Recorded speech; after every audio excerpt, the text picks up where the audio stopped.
MBS Radio se une a Himalaya.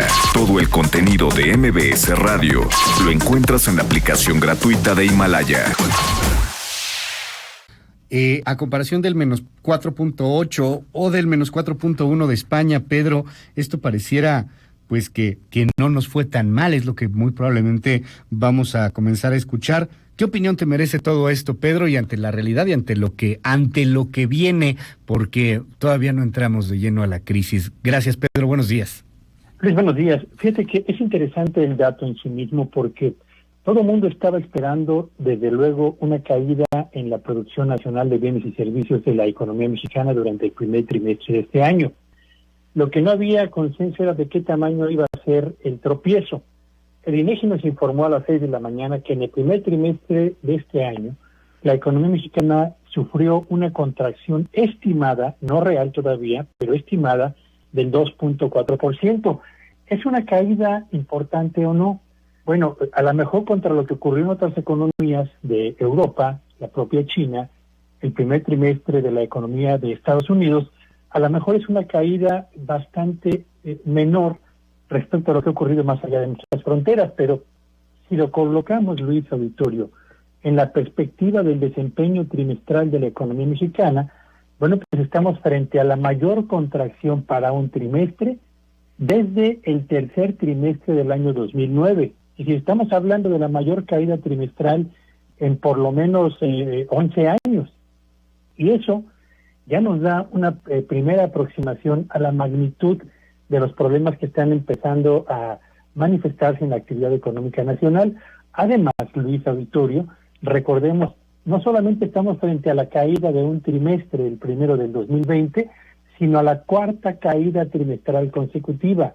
La economía de México cayó en el segundo trimestre del 2019, volvió a retroceder en el tercero, lo mismo sucedió en el cuarto trimestre del 2019, y en este primero del 2020, su cuarto eslabón de retroceso consecutivo, y apenas estamos, Luis Auditorio, frente al fin del principio de lo que habrá de ser el retroceso de la actividad económica en su conjunto, motivado, uno, por la tendencia que ya venía registrando desde la segunda mitad del año 2019, pero además acelerado por el impacto natural del confinamiento al que han sido sometidas las actividades económicas, motivados fundamentalmente por la pandemia. Así que estamos frente a una caída mayúscula de la economía mexicana desde la perspectiva de nuestra propia historia, tal vez menor en comparación con lo que ocurre en otros países, pero sin duda alguna en una economía, la nuestra, que llega a esta pandemia en una condición de abierta debilidad,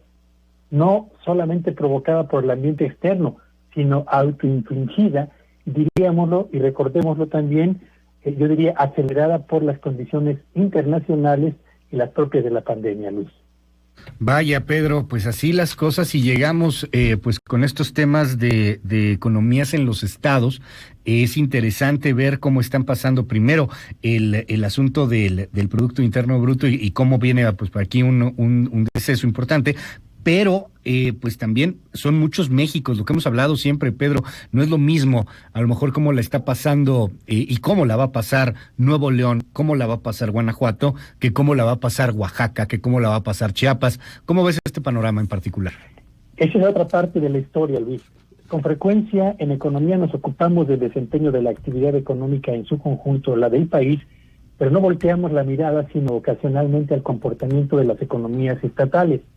De acuerdo con la información del INEGI, al cierre del 2019, para tener una idea de cómo llegaron las diferentes entidades federativas de nuestro país al 2020 y consecuentemente al arribo de la pandemia, bueno, pues en el último trimestre del 2019, 22 de las 32 entidades federativas cerró el último trimestre del año anterior con caídas en sus niveles de producción, caídas que oscilaron entre el 0.5% reportado en el cuarto trimestre del 2019 por la economía chiapaneca, por la economía de Nuevo León, por la economía de Yucatán, hasta retrocesos superiores al 7% en el caso de Morelos y Oaxaca, y una caída del 15% en el caso de Baja California Sur.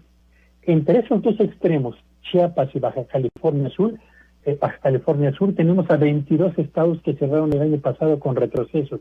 Y en el otro extremo están las entidades federativas que terminaron con un avance modesto, pero al final del día avance, que van desde el 0.3% de Jalisco hasta el mejor desempeño del 5.3% en el caso de Colima. Así que llegamos a la pandemia a escala regional con un país perfectamente partido en dos, un número muy pequeño de economías estatales que avanzaban y un número cada vez mayor de economías de entidades federativas que iban a la baja, Luis.